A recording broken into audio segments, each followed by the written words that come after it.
Good evening. Good evening. Good evening. Can you hear me back there? Can you hear me in the back? Okay.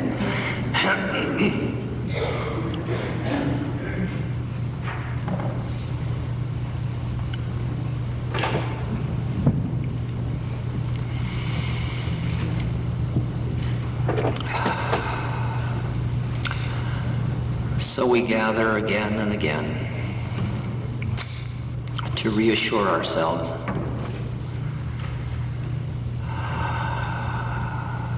about who we are and how it is.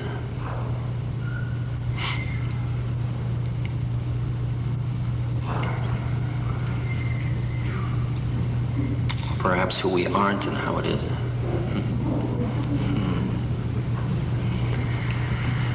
Because we get so caught in thinking we're somebody doing something, going somewhere, or there's something to do.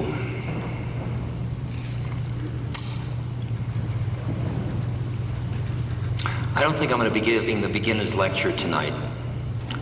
I think I'll just let go, because I just looked at you all as you came in, and you're me, and I'm just going to talk to myself. So if you don't know what I'm talking about, just listen with your heart. It's okay. The words are completely confusing. Just assume I'm totally insane.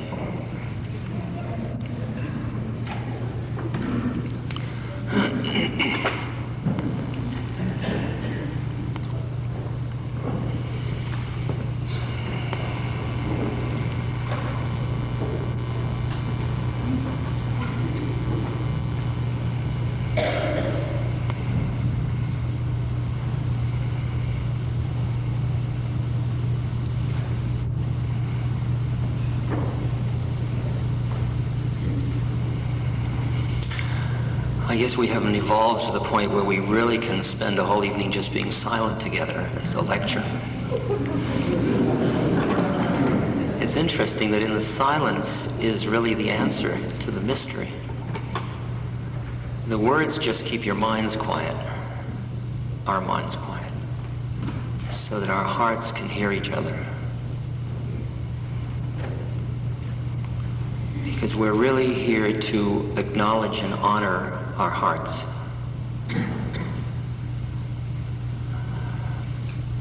Not necessarily our emotional, romantic heart, not necessarily our anatomical heart, but the sin, the heart-mind.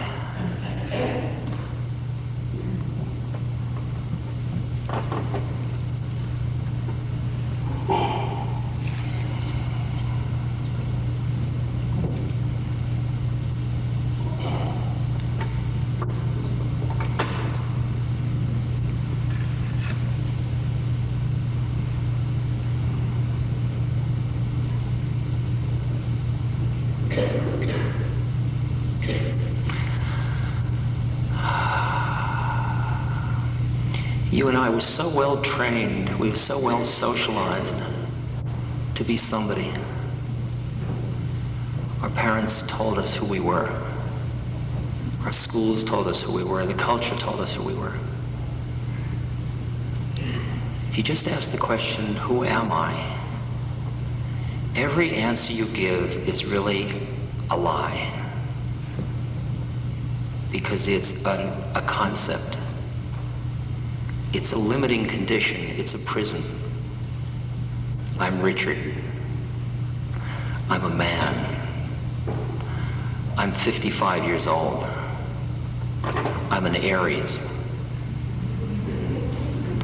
I'm a seeker after truth. I'm a lusty, greedy, doubting, agitated person. I'm depressed. I'm happy. I'm overwhelmed by it all. I'm responsible.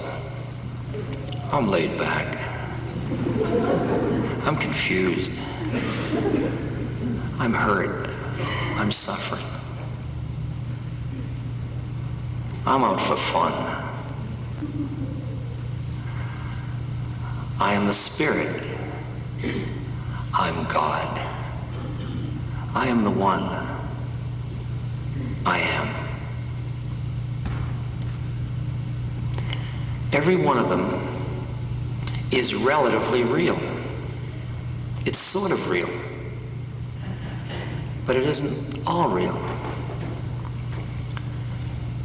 And who you are is at least all of those. Do you ever notice how many eyes there are each day for you? There's the eye that wakes up. There's the eye that needs to go to the bathroom. There's the hungry eye. There's all the different eyes you go through each day. Thousands and thousands of little images of yourself. And one hardly knows another. I can be walking down the street so holy, so connected to the Spirit, and I see somebody that arouses my prurient interest, it's called. And suddenly I am Mr. Horny. And my whole mind has dropped. And all my love of us has turned into object. And under those conditions, I'll use anything. Wouldn't you like to come up and see my holy pictures? I'm Ram Dass, let me help you.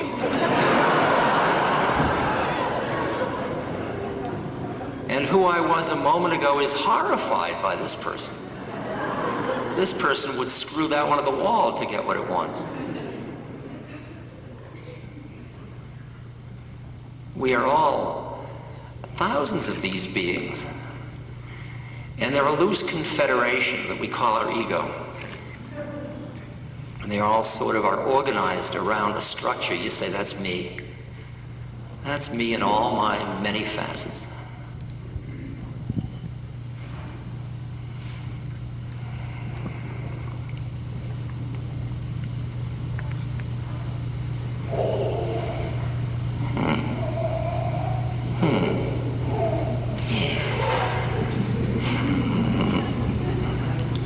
It's an inner joke.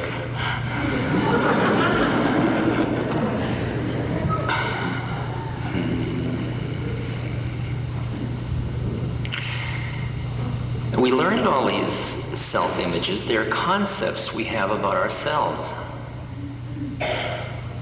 And they are so fascinating to us, and they are so efficient for getting us through the world, this plane, that we don't hear the whisper of the other parts of our being. They kind of get lost in the shuffle of efficiency, of keeping it together on this plane. And everybody gets really grounded. They all know their zip codes, they have a job, they get their act together, they get their laundry done, the oil changed, pay your taxes, you keep it together. But have you ever noticed that even when you're doing it extremely well, you feel a little trapped? You feel a little bit like you're being had by the universe. It's interesting, people work to realize the fantasies of the culture. If you get educated, get a degree, get a good job, have a family, get a home, get insurance, have a car that works, you get it all, you're going to be happy. But have you noticed how you get sucked into this is great, but if only it's like this hot tub, there's a squeal in the sound system. This hot tub is magnificent, but wouldn't it be better with some perfume oil in it? Let's have some incense. Wine would be great in the tub. Music would add. And you just keep adding one thing after a partner. Now we're getting closer. And you have moments when you say, this is it, this is enough. I've got it. And then it goes through your hands like slish. And a moment later, well, what do we do now? So it's, let's go to dinner. Wow, that's good. Let's get an ice cream cone. You're eating the ice cream cone. Want to go to the movies? You go to the movies. Let's get a piece of pizza. Let's get that late television show. Let's make love. I'm exhausted, let's go to sleep. And you start all over again the next day. And it's always that, have you ever noticed it? I mean, am I alone in this? It's that constant, like, the mind is always living just, if only, as soon as, if, then. And how often do you just sit here and say, this is enough? I mean, you even may come here tonight to try to collect wisdom. Everything you need to know, you already know. I don't know anything you don't know. I just say it well. You'll notice I'll say something and you go like that. Well, how did you know? Either you knew or you didn't know. If you know, you go like that. You knew what you need to come here for. So the model in your head that you're collecting something is keeping you from being here. Because you're someone going somewhere. And I hate to tell you, but there's nowhere to go. This is it. This is it. If this isn't it, there isn't any. Everything you did in your entire life was preparation for this moment. This is it.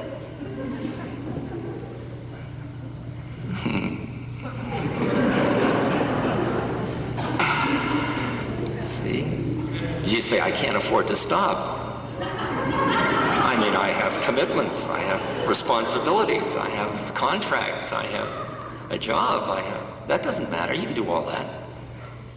You can either do it from thinking you're going somewhere, or having arrived, and then you do what you do. I have nowhere to go.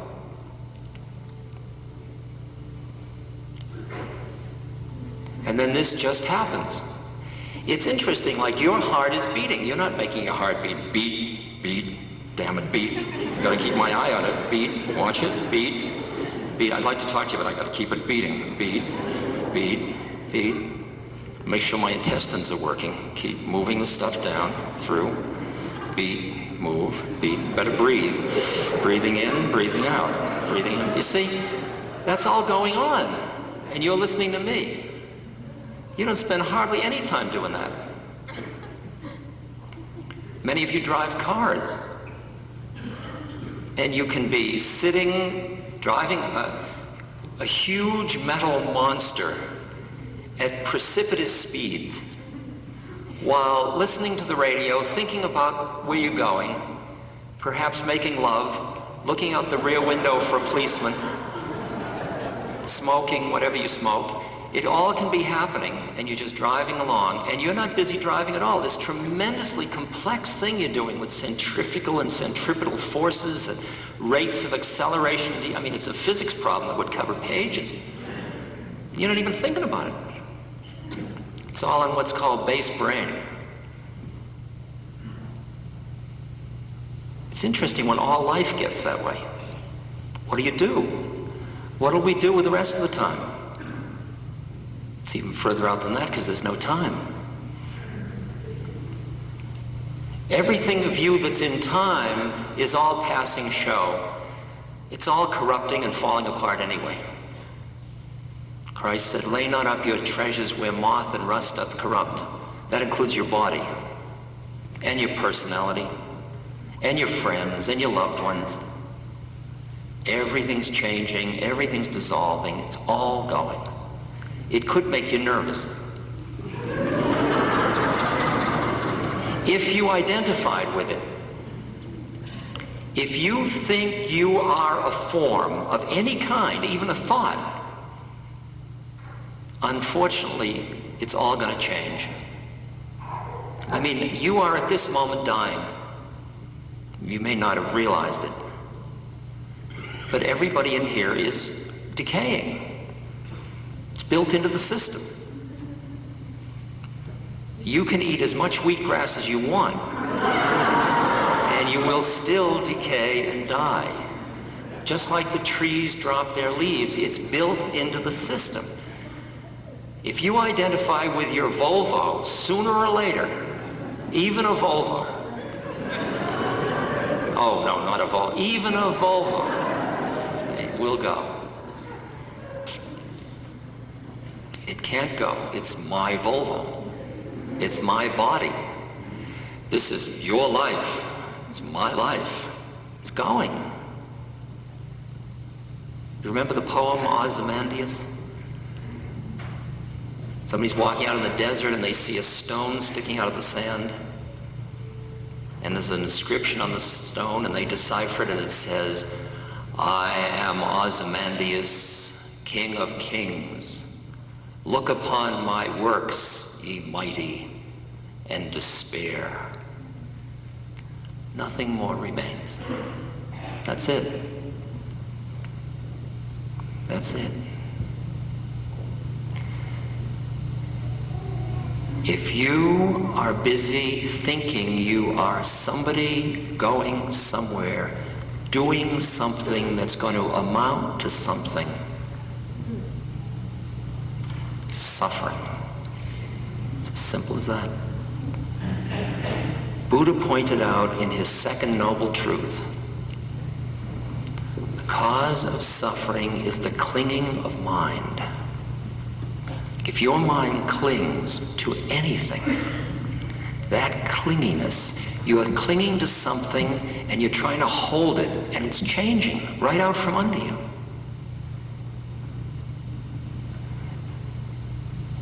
You get what you want, you try to hold on to it. You have what you don't want, you try to get rid of it. The clinging, the attachment, the aversions, all of them create the suffering.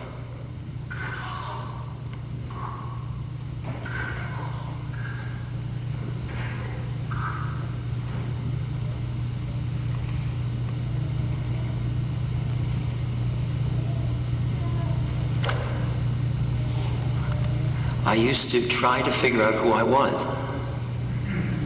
And then I realized that that question led me back into the void. That every answer I gave wasn't really the truth.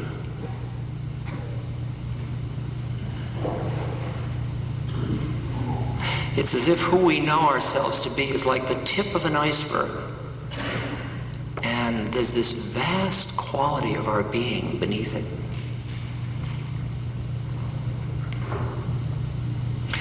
As you touch that part of you that is not knowable by your intellect, it is not knowable as an object, because it's subject. It's I am. It's is. It's ah. Ram Tirtha, a beautiful poet, speaks of it. He says, I am without form, without limit. I am beyond space, beyond time. I am in everything. Everything is in me. I am the bliss of the universe. Everywhere I am. Just for a moment, imagine that that's true.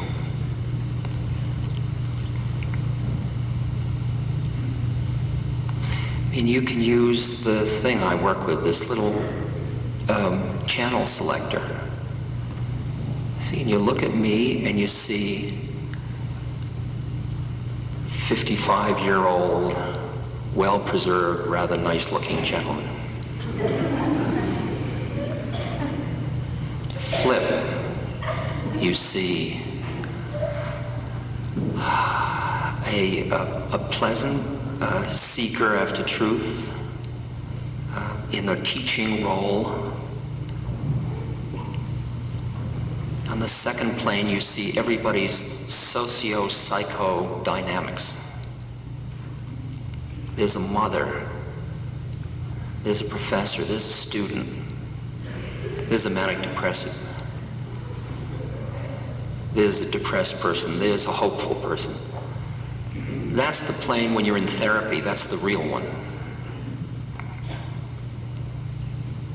Those two planes of reality are where 99% of the world's population live almost all the time. When my father used to say to me during the 60s, "Richard, come down to reality," he meant that. Get a job, economics, physical, psychological realm. Flip it again. I look out in the audience, or you look up here, you see an Aries. I see a Sagittarius, a Leo. Another matrix of individual differences. These are all relatively real.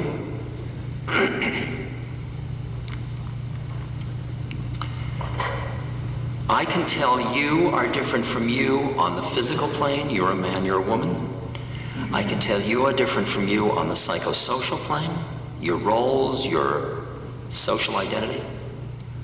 I can tell the difference between you and your astral planes when your sun is rising, your moon, etc. But now flip it once more, and when I look at you, or I look at you, or I look at you, or you look at me, if you look into my eyes,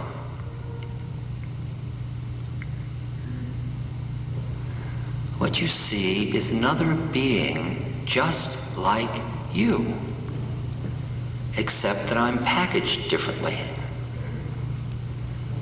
That's why the Christians talk about the eyes being the windows of the soul. It's as if you meet an awareness, an entity, that just happens to be traveling in this particular spacesuit on this planet at this moment. See, when you came here, you got all suited up for the trip. It includes your body and your personality. That's your suit. It isn't who you are, it's your suit you're wearing. It's part of who you are, but it's not all of it. Are you in there? I'm in here. How did you get into that one? You have this extraordinary feeling like you're meeting another being just like you, but who's in an entirely different universe because of their packaging. Because how people see them, how they see others through their eyes, through their habits of thought, all of that stuff which is the packaging. And they think they're the package. And everybody goes around with these huge mind nets. They walk down the street, this is who I am, this is who I am, this is who I am. And we enter into conspiracies. I'll make believe you are who you think you are, if you'll make believe I am who I think I am. And we don't want to upset the apple cart. Nobody asks for truth, we just ask for security.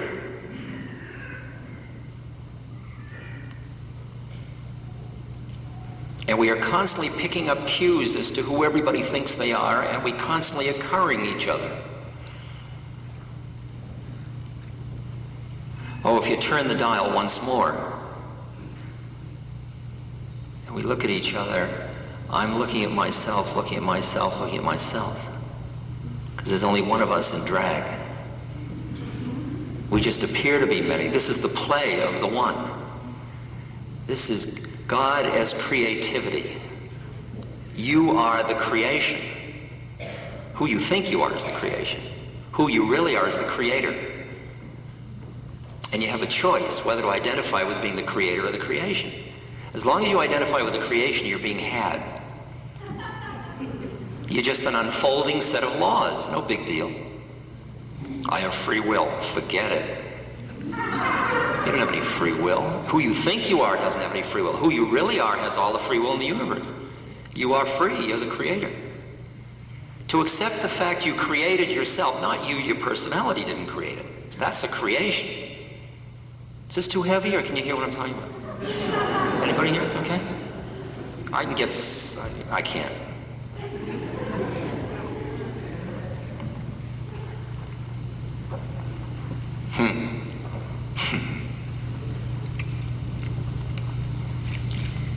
I have this spooky friend. His name is Emmanuel. He doesn't have a body. He speaks through a woman named Pat Rodriguez. I have learned over the years that everybody that doesn't have a body isn't wise. Just because we don't have body, we can't not have bodies. We get a feeling that anybody that doesn't have a body must know. But there are a lot of well-meaning slobs on this level who die and they want to do good, see? But they don't know any more than they knew before because it's just continuity of awareness. So they say, buy United States Steel, and they lost in the stock market on Earth, and they'll lose in heaven. You know, everybody says, the voice came to me, I had a vision, buy United States Steel, and they lose their shirts. If you were frightened of the apocalypse on Earth, you'll probably be on a plane where you're frightened of it in heaven. Watch out, the world's coming to an end. I heard the world's coming to an end. Well, Emmanuel is very light and playful. I mean, you got to trust non-embodied beings, disembodied beings with your heart. You can't know them with your mind because your mind says, what the hell, there's no such thing as a disembodied being. Pat Rodriguez is just schizophrenic. She doesn't even know she's talking to herself. Poor thing. But see, I don't care whether it's her schizophrenia or it's somebody else called Emmanuel, because I just want the truth. I want the stuff. And I'll decide with my heart whether it's valid. I don't care where it comes from. But Emmanuel is so light. I mean, when I said to him, Emmanuel, I'm in the dying business. I work with people that are dying. What should I tell people? He said, Ram Dass, tell them that it's absolutely safe. Can you hear that? He said, death is like taking off a tight shoe.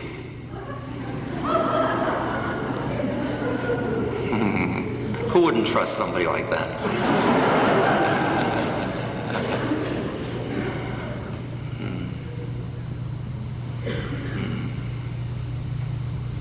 And he says to me, you have your choice, Ram Dass, of being the victim or being the creator.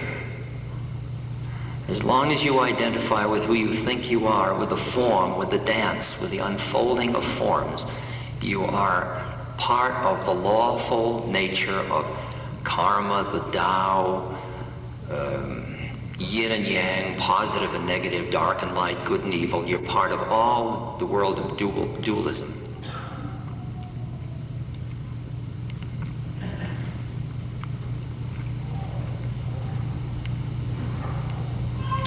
He said that was what you took birth for, to get lost in that and then to awaken. That's part of the creative act of the one. And by the way, the one is only a concept of one when you're looking at it from two. From within one, it's zero. There's no one. Where did one come from?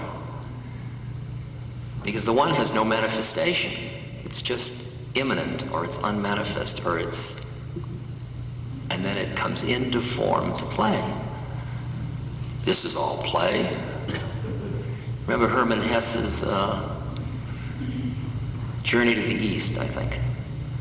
And Leo, the servant, who turns out to be the wise man, meets H.H. many years later, Henry Haller.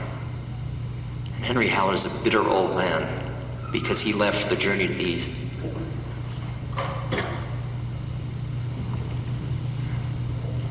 And he says to Leo, you don't mean to say life's just a game? That all this is just play? Leo says, that's exactly what I mean. An exquisitely beautiful game. Not game, play, irrelevant, haha. but a game, a beautiful set of the unfolding of law. When you play Monopoly, you don't think you're the iron or the thimble. See, but when you play life, you think you're the bodies. It's very bizarre. I'm moving down the street. I'm moving from Boardwalk to Baltic Avenue.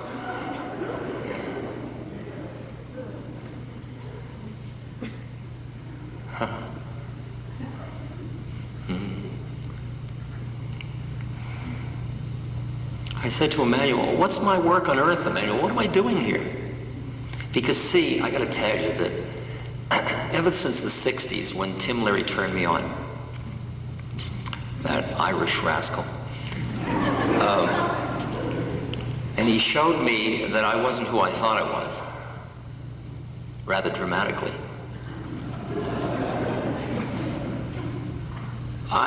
Because I had spent so many years being neurotically miserable, being who I thought I was, as a Jewish upwardly mobile achiever,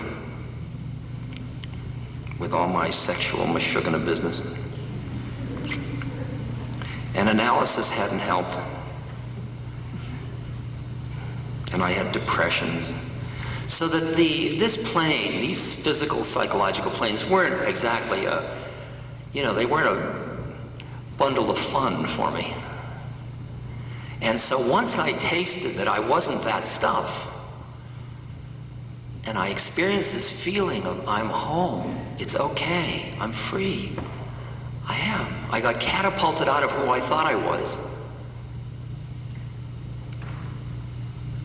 And I began to understand what the meaning of getting high was. I had gotten high. And boy, did I want to stay high. But as some of you may have noticed, where there is high, there is low. And you go up and you come down. A little like a yo-yo.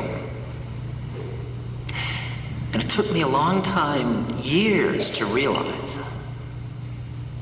that the game wasn't to get high, the game was to become free. I kept wondering what brought me down all the time. I finally knew how to get high, that wasn't the question. I think everybody figured out how to get high. A lot of people didn't do it with chemicals, they could do it with sex, with surfing, with skiing, with running, once you knew that it was possible and the Beatles and the Rolling Stones told you that it was high. I mean, you didn't listen to the mystics, but these were the current mystics, Bob Dylan. Then suddenly you saw it everywhere. It had been happening all the time, but you treated it like you were insane before. My God, I was out of my mind. Hopefully.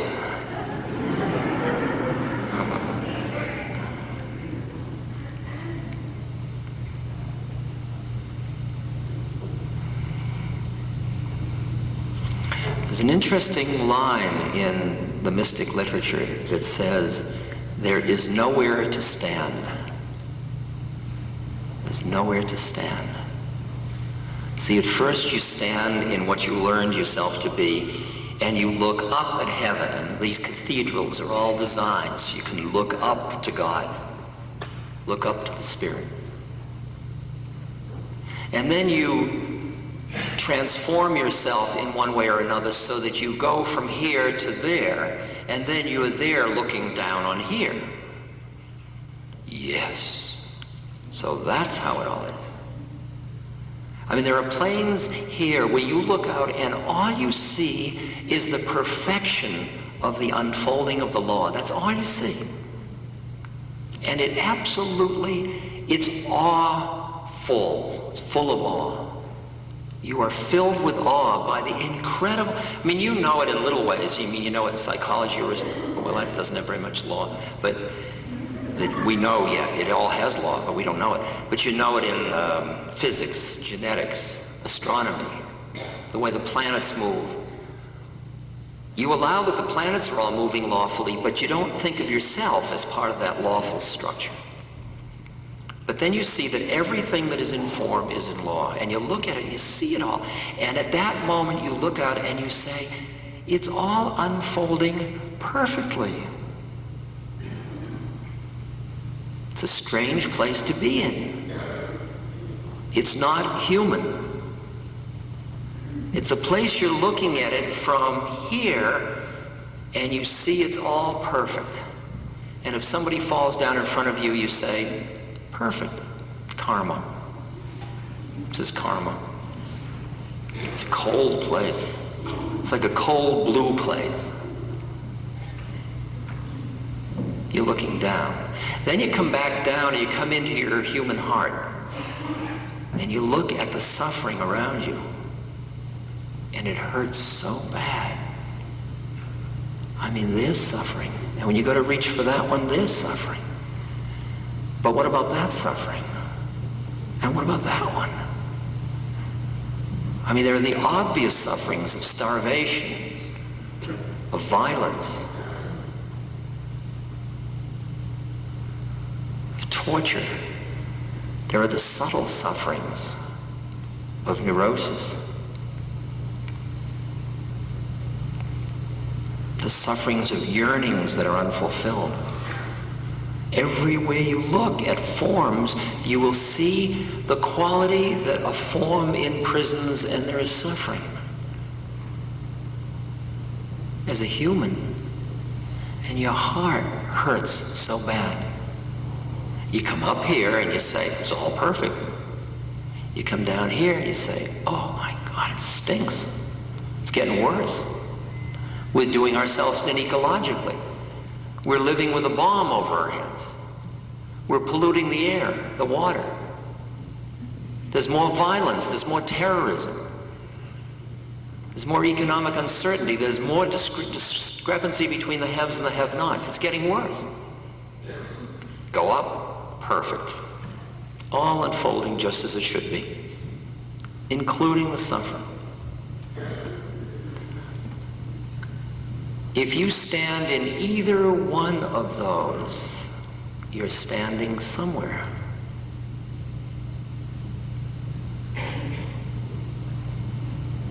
And there is nowhere to stand. That is relatively real, and so is that one. You are both the one, you are an awareness, you are an astral entity, you're a psychological entity, you're a physical entity. You're a set of biochemical, electrical patterns. You are an illusion. That's all equally real. How do you live with all that? Do you do it sequentially? Now I'm my body. Now I'm spirit. I got high, I came down. That's what you do first. Up, down. I said to Emmanuel, what's my work on earth? Emmanuel said, you're in a school, why don't you try taking the curriculum? Why don't you try being human? I'd never thought of that. I was so busy trying to get high, trying to become spiritual, and push my humanity away. And it began to dawn on me that freedom was going to come through form, not in spite of it. That incarnation isn't an error. That we are not in the wrong place at this moment. That where you are is exactly where you are supposed to be at this moment. You may think it's an error, because it's too hard for you as a human being to handle what's happening.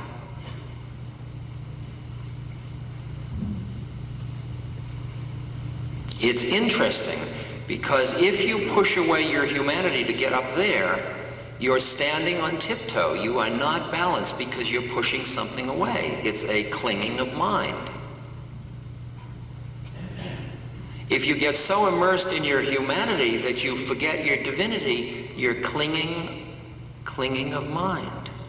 And you end up being trapped in righteousness. That's a heavy one. That's called the golden chain. It's golden, but it's still a chain. Righteousness.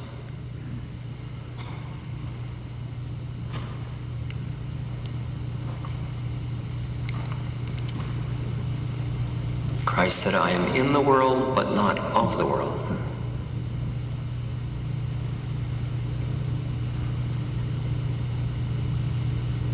The way to freedom lies through form, not in spite of form. If you try being a renunciate, I mean, most of the people that are celibate are just horny celibates because they're pushing away something. You don't have to push yourself away to be free, because you are. All of it is okay. You are it. The mind, see, you're all of it, and you decide, as part of your creative act, I'll go into separateness so that this is all creativity, so I can know myself through many forms. So you go in, and in order to go into form, there's got to be positive, negative, dark, light, all that stuff. Otherwise, there's no form. And there's resistance and darkness and all that stuff. That's the stuff you play with. And you go in and it's real. And then at some point in the journey, somewhere down the reincarnational road of illusion and dreams, you start to say, wow, it isn't like I thought it was. And you start to come up for air. And it's so tasty that you want to push away. And you come up and you come up, and then you feel you're being caught in something, and you look at what you're caught in, and you're caught in the rejection of one of the parts of your own creation. And finally you have to not only accept, but appreciate fully your incarnation. Appreciate it all. Depression, what do you know? Hello. Ah, there's depression. That's different than I'm depressed. Now the psychologist says, watch out, don't dissociate. Don't push it away. Oh, I'm beyond all this. That's phony. You're not beyond it, you're in it, and yet you're not in it. This is where the mind boggles because of the paradoxes of it all. Are you form or are you formless? Both. Are you free or are you lawful determinism? Both. Is it perfect or does it stink? Both. Is there something to do or nothing to do? Both. Can you stretch enough to be in form and not in form at the same time?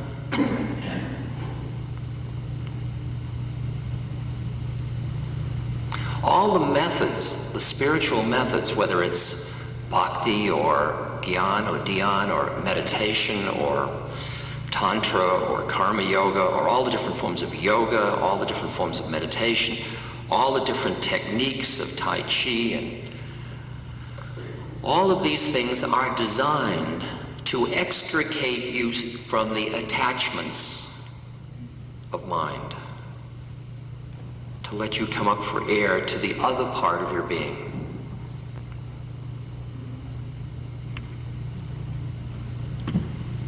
Every method for it to work is a trap. You get trapped in the method. So you're meditating to quiet your mind and you become a meditator. Are you free? No, I'm not free, but I'm a meditator. And there are people who have been meditators for 40 years. And they got trapped by their method. Because if a method is worth its salt, it's self-destruct. This will self-destruct in 5 seconds. You use it and you come out the other end. And you're beyond method.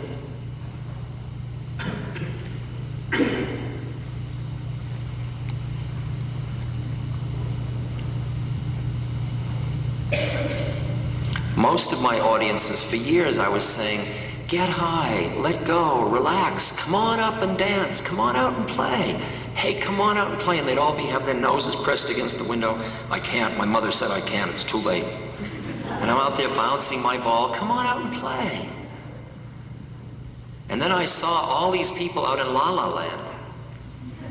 And I said, come on, get your act together. Learn your zip code. Get a job. Because you see, they were standing here, then they were standing there, and then they had to come back. Because you got to come back to complete the circle.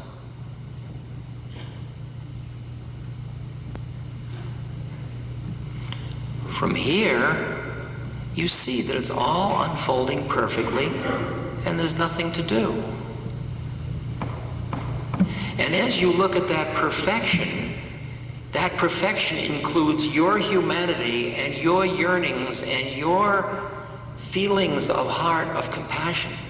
That's all part of what you see as the perfection. And then you come back and you are comfortable being human because it's all right to be human.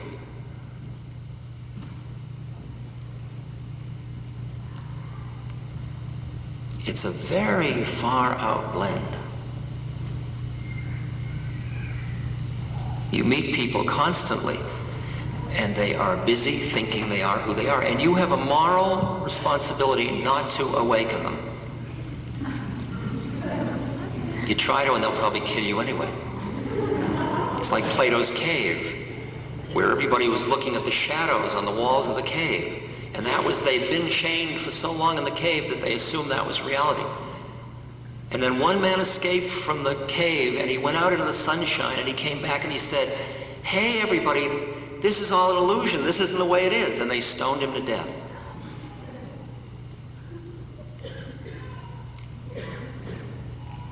You walk into a bank, you walk up to the teller, you look and you see the Divine Mother. If you start to get weird, she'll push the button. She's a teller, don't screw around. I am a teller. I know you, you're the Divine Mother in drag. You're just appearing to be a teller. I see through the veil. Young man, I've never been so insulted in my life.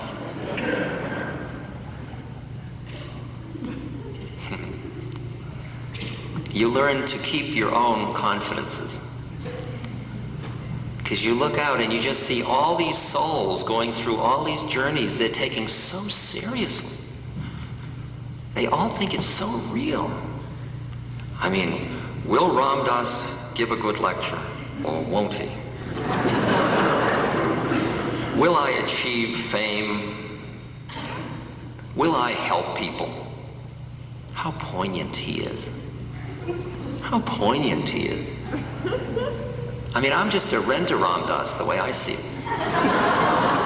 You wind me up and out comes Dharma. I'm just sitting here. I'm sitting inside just enjoying the evening. All this is happening. This is what's known as a happening. In fact, it's all a happening. You're either around for the enjoyment of that happening or you're busy happening. I can't enjoy it, I'm busy happening.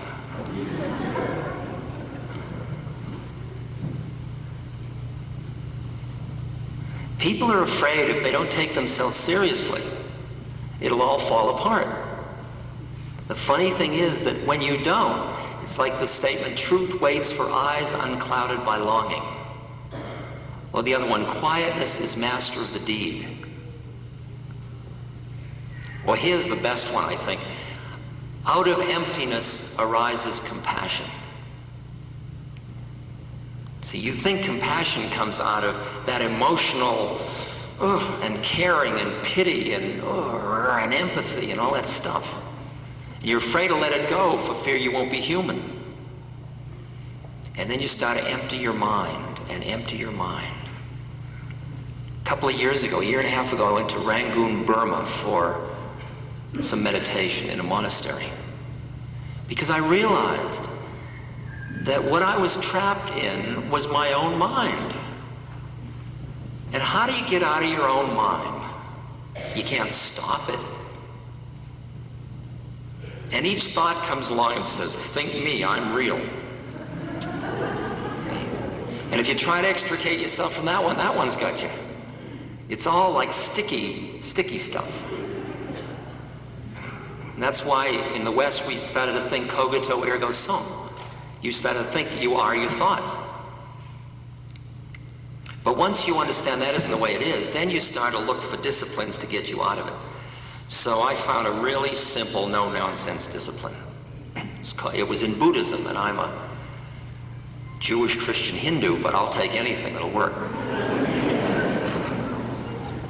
So I went to Burma. There were 800 Burmese and 5 of us Westerners.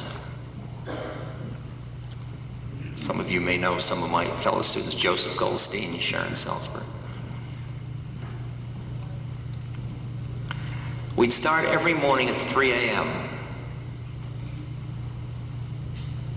and meditate until 11 p.m.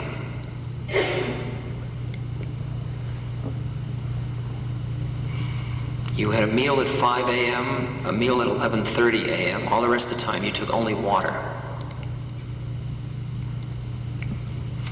The meditation consisted of following the rising and falling of the muscle in your abdomen that moves with each breath.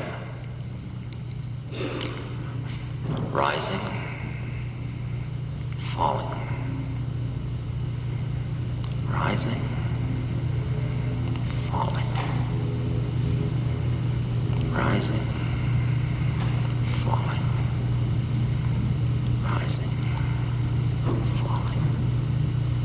3 in the morning until 11 at night, 7 days a week, 4 hours of sleep, 2 meals. You look at nobody, you talk to nobody. Once a day, except once a day, you see your teacher for 5 minutes. You walk in and you say, I wish to report on my meditation. And he looks up and he says, yes. And you say, I was following the rising and falling of my breath. I brought my awareness to the rising. I noted it as arising. I brought my awareness to the falling. I noted it as falling. The arising had the quality of buoyancy, of coolness. The falling had density, contraction. After about 2 minutes, I became aware of the sound of a bird. I noted it as listening. Did you notice the bird on a rising or a falling breath? I didn't notice. Please try to do better.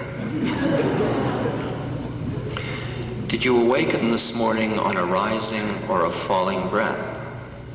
I didn't notice. Be more alert. You're dismissed. Day after day. And your mind, every time you start to follow your breath, like the center of a flower, your mind goes, whoop. I mean, I was able to have 7 hours sexual fantasies. Uninterrupted. There was nobody to talk to. And every now and then I'd think, I'm supposed to be following my breath. Oh, screw that. I'd look holy, see, I'd sit there like this. And if anybody looked into my cell, they'd say, boy, isn't he? He's really doing it. But after a week or two, you run out of that too. I mean, you begin to see the slimy nature of your own mind. It's so incredible how devious you are. So you start to follow your breath, and then you say, well, I'm doing pretty good. I'm following my breath. See, there's a thought. It just took you. Yeah, all right, I'm doing pretty good. By a few more weeks, and I'll be enlightened. Bring your awareness back to the rising and falling. And there's no way to hide, because one of the things you do when you report in is you say, in the last 24 hours, I have done sitting meditation for 11 hours and walking meditation for so many hours. And you can't lie because you took a vow of truth. So that you can't go into the bathroom and have, some free time. Because you got to make it up for it during sleeping hours. Because if you do less than the full thing, he just raises an eyebrow. And this is what you hired him for. I mean, he's not doing it to you. You're a volunteer. You went there. You may hate him, but that's just another thought. And finally, at first, the rising and falling is like some kind of prison. And your mind keeps wanting to go there and there and there. And then something flips and you realize the breath is who I am. All the rest of this stuff is just thoughts that are grabbing me.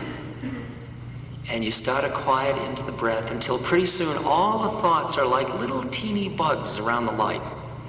They're all out here at the periphery. You can see each one saying, think me, I'm real, think me. Your back hurts, you're hungry, you should be going home. That's, stuff like that, it's all around. And it doesn't matter because you're just rising, falling, rising. And then you're still, I am following rising, I am following falling. It's just another thought. Keep going in. The only thought you're left with is rising and falling. The only thing is the movement.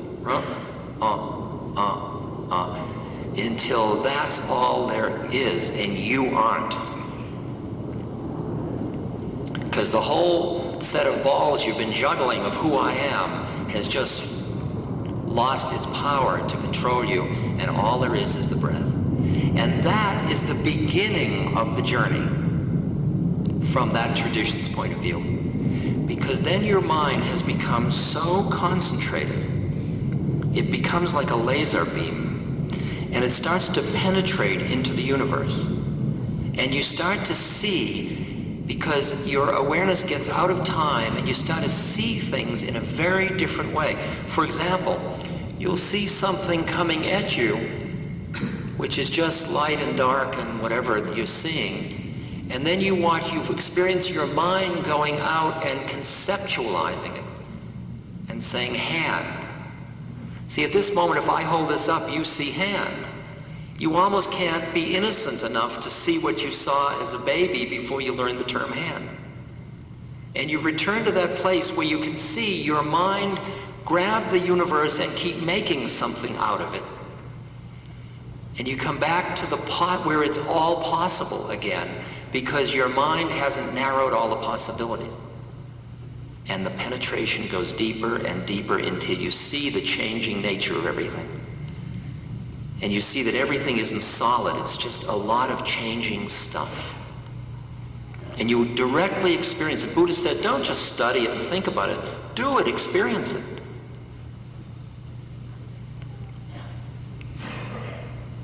Interesting thing happened. I was sitting in there, I had been there 2 months, and I was getting really subtle. As you can imagine. I mean, I no longer cared about anything.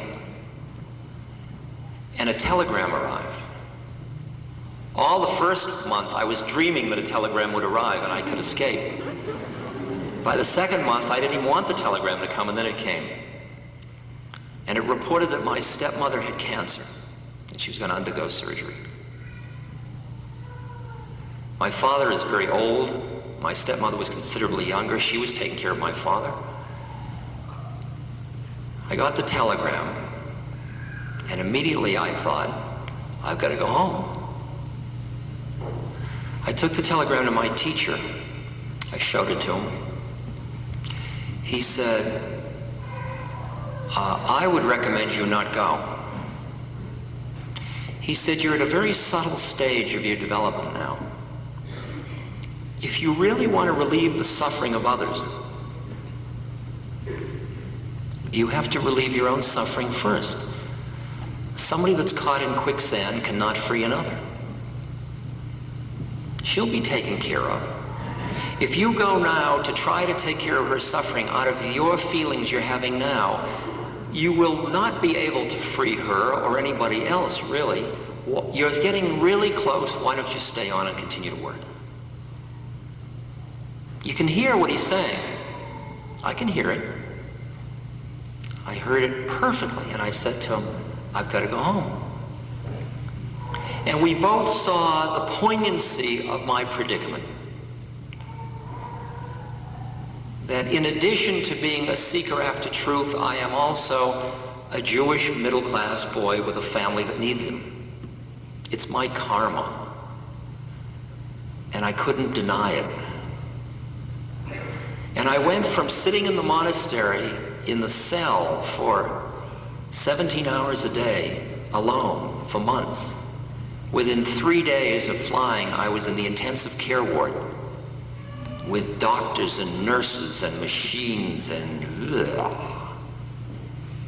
And my mind was so quiet that a doctor would come in the room who thought he was a doctor.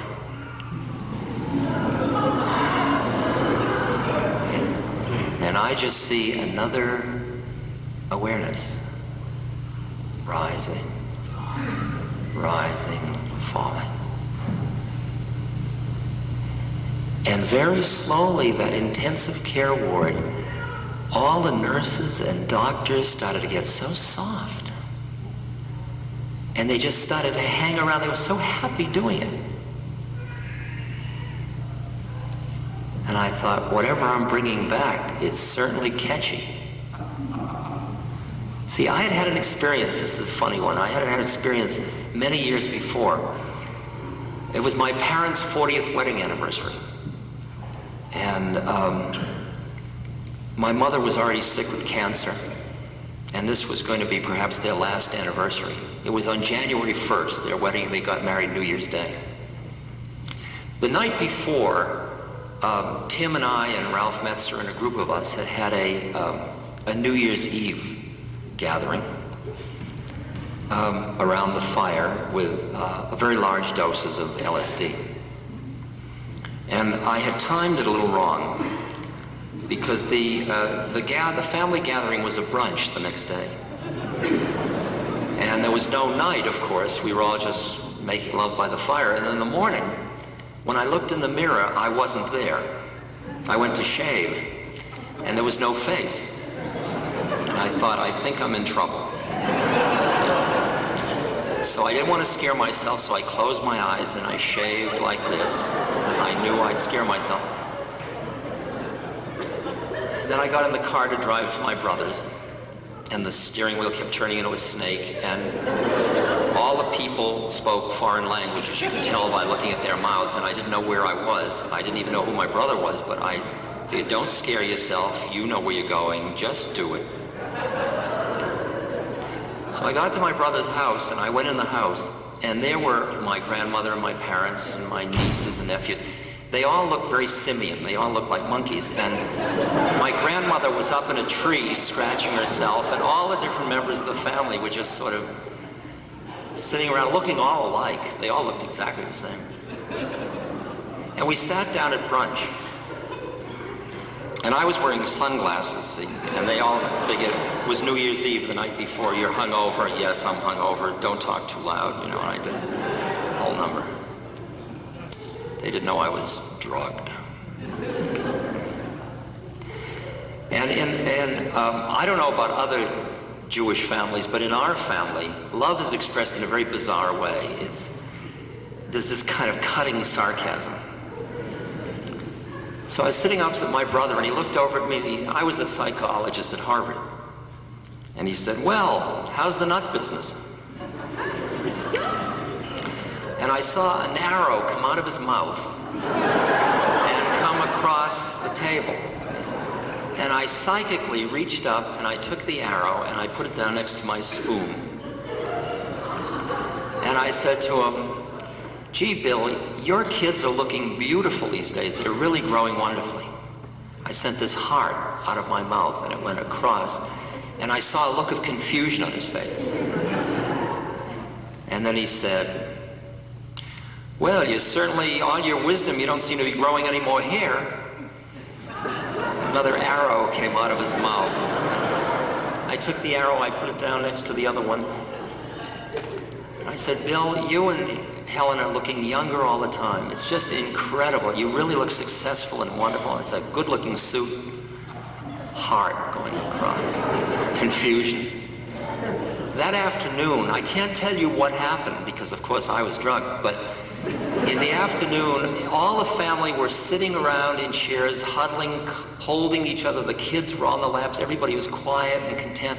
We got out on the street. Nobody could get in their cars to go away. I thought, well, it all looks beautiful to me, but how would I know?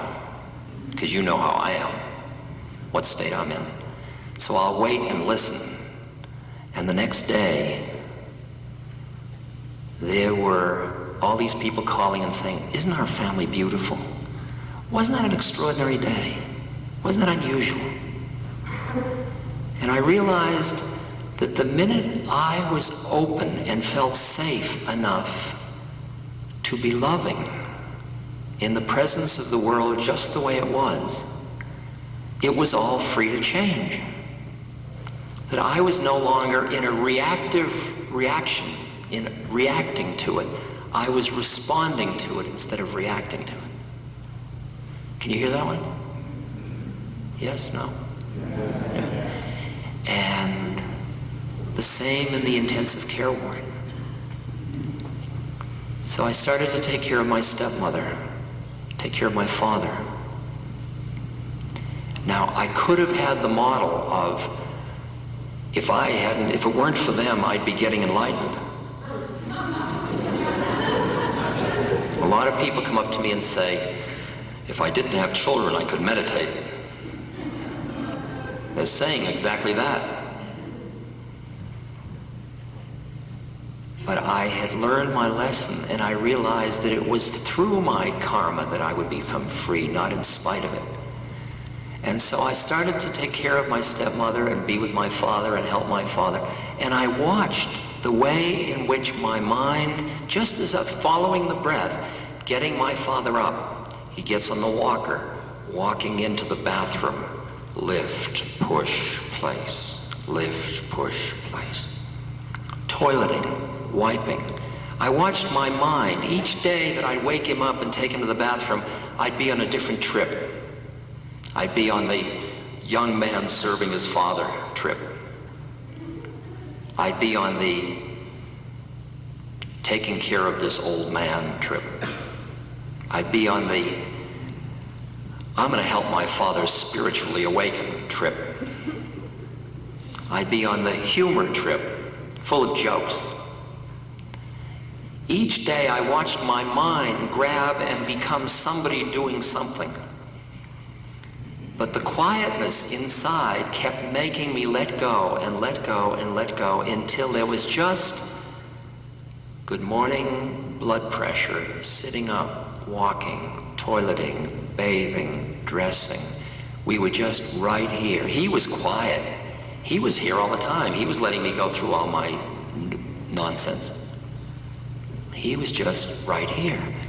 And slowly I got here. Just in the moment, in the movement, brushing his bridge. Not thinking I'm brushing his bridge. Not thinking, aren't I good to be brushing his bridge? And I began to see that it was a perfect upaya. It was a perfect spiritual practice. It was as good as breathing in and breathing out. Brushing bridge, back and forth, back. Now giving bridge back. And each thing became perfect in what it was. And I started to get so quiet and go into bliss and rapture. Note, bliss, rapture. Brushing bridge, brushing bridge. It gets so clean and simple and present. And I was in ecstasy, and my brother Billy said to me, gee, Rich, it's really good of you to be taking care of Dad. Meaning he didn't want to do it. See, I milked it for what I could. I said, well, Bill, somebody's got to do it. You think I was going to tell him that I was in ecstasy? I mean, what kind of a fantasy is that? He's 50 years old, he's living at home taking care of his father. Poor guy. Poor guy. That was what was on the plate in front of me. People say, I want to help the suffering, so I'm going to go to India. and they leave a scene that is such a mess to go relieve suffering. Suffering's right in front of you. And as compassion arises out of emptiness, the quieter you get, the quieter I got in Nepal, the more it felt, I looked out and I felt the nature of the way it was all related, and I was much more in the space where your suffering is my suffering, because if my hand is on the fire, the other hand will pull it out. And this hand doesn't say thank you, because it's all one being. It's interesting, we go up and we say we're all one, we're all sisters and brothers, and then we come down and say, but it's my television set. And you learn how to keep those together. As they say in Islam, trust in God, but tie your camel.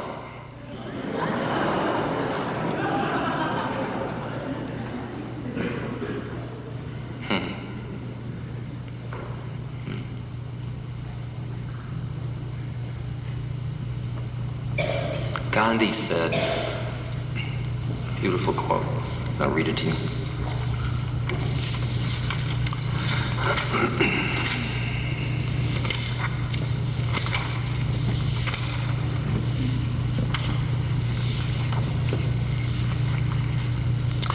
He said, God demands nothing less than complete self-surrender as the price for the only freedom, real freedom, that is worth having.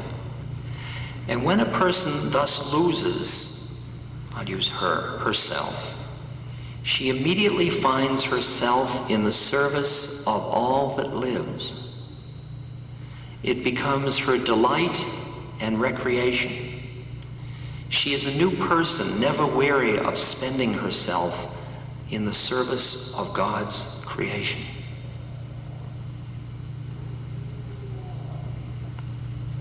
It's interesting that as you extricate yourself from identification with your own I want, I need my space, am I getting enough? What's in it for me? I'm growing old, all that stuff. And you're quiet. The whole universe is what you are part of. And then the suffering, you just move towards relieving it.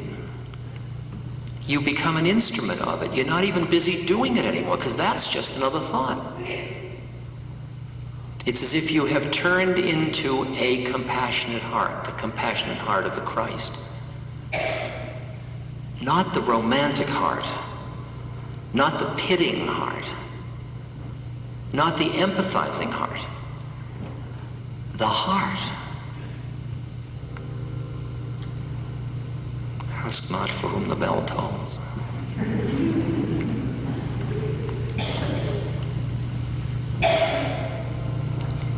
You and I have a spontaneous generosity of heart. We have the entire source within us, and that source is safe, and it loves, and it reaches out, and you say, my heart goes out to you.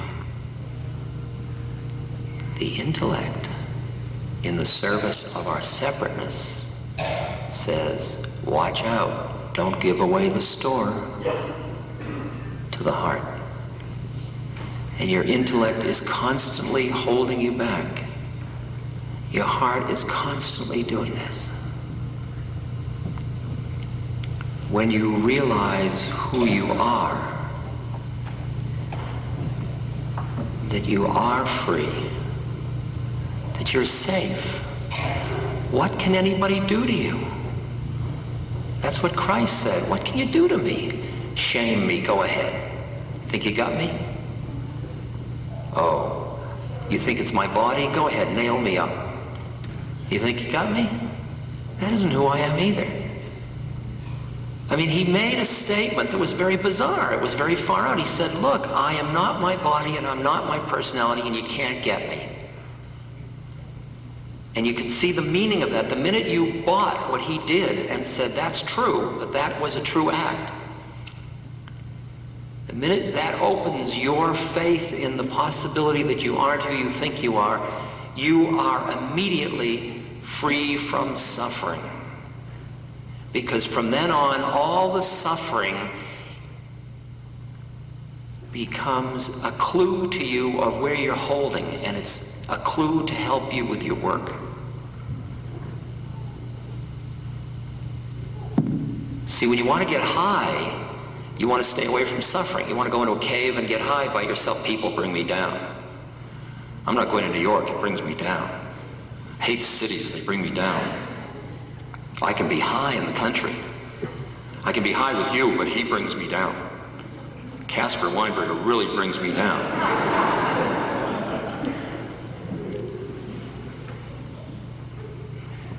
But as long as your high pushes away anything, you are not free, and you're frightened. Because the city will bring you down. Casper will get you. And then you get to the point where you realize that anything that brings you down is your problem. It's a clue to your work on yourself. When somebody is a complete stinker, if you get caught in their stinkerness, it's your problem. And instead of constantly saying, you know, I love you, but I'd love you better if you put your smelly socks in the hamper. That's like looking at oak trees and pine trees and saying, you're great, but it would be better, pine, if you were an oak. Funny, with humans, we're constantly judging each other. Finally, you understand that the stuff that turns you off in the world is your models in your head. And you can finally, somebody rips you off. Okay. You'll be better at tying your camel the next time. But if you get angry and judgmental of that person, their mind caught you. And you want to get to the point where they're all doing what they're doing. You allow people to incarnate the way they incarnate. You don't sit around judging them. You just appreciate them. And if something gets you, some suffering, like you get cancer or AIDS and you're suffering. I work with AIDS patients. Somebody's young, they're full of life, and suddenly they've got AIDS, and they're facing death and sickness and sores and pain and ugh. It's very seductive. It's hard not to get caught in the drama. How do we help another human being? By not reinforcing the drama. In order not to reinforce the drama, you can't be identified with your own drama. If I sit down with somebody with AIDS and I think I'm helping them, forget it. They're now somebody that needs to be helped. When actually, you here, I'm here. You have an interesting incarnation this time. It includes AIDS. And it's extraordinary that when your mind is quiet enough and you're present enough, somebody else can get loose from their suffering if they're ready. You have no moral right to take away their suffering. If the Jewish mother wants to sit in the dark, that's her choice. But you can become an environment so spacious that anybody can get free around you that's ready. That's why you work on yourself. That's what help you offer. You work on yourself through everything in your life, and when something catches you, it's a good chance to work on yourself. When somebody gets you angry, it's just the guru in drag who's come to show you your stash of clinging of mind. Okay, that's a clue I'm supposed to stop. When babies cry, I was told,